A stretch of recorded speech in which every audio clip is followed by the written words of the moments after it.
گوجری زبان میں اپڈیٹ سنیے۔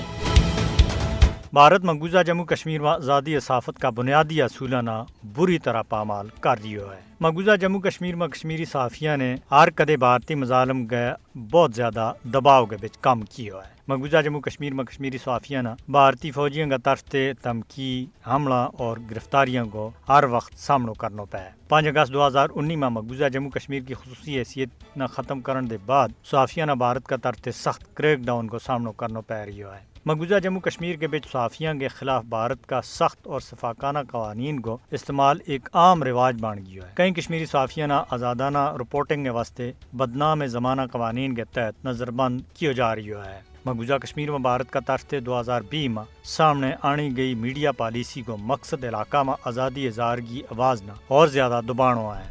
کشمیری صحافیوں نے مقبوضہ کشمیر میں تعینات بھارتی فوجیوں کا طرف سے شروع کیا جانے والا پرتشدد کریک ڈاؤن، معاصرہ کار تلاشیاں اور عوام کے اوپر سخت تشدد اجاگر کرن دے بندوق کا بل بوتا کے اوپر روکے جا رہی ہے۔ کریک ڈاؤن اور دوجا مظالم کی میڈیا کوریج نہ روکنا بھارت کو پرانو وطیرو بن گیا ہے۔ بھارت مقبوضہ جموں کشمیر میں اپنا صفاق فوجیوں کے ہاتھوں انسانی حقوق کی سخت خلاف ورزیاں نہ دنیا دے لکانو چاہے۔ کشمیری صحافیوں پر پابندیوں کو مقصد یہ بھی ہے کہ بھارت چاہے کہ صرف بھارتی موقف میڈیا کے ذریعے سامنے آنا چاہیے۔ کشمیری صحافی مقبوضہ کشمیر میں اپنا پیشہ وارانہ فرائض کی ادائیگی کی مجھ پاری قیمت چکا رہا ہے۔ بی جے پی کی قیادت والی بھارتی حکومت حقیقت نہ چھپاؤن کے واسطے مقبوضہ جموں کشمیر میں میڈیا کے اوپر اپنی گرفت نہ مضبوط کرنے میں مصروف ہے۔ مودی حکومت نہ مقبوضہ جموں کشمیر میں آزادی صحافت کو گال کٹن کی سخت سزا ملنی چاہیے۔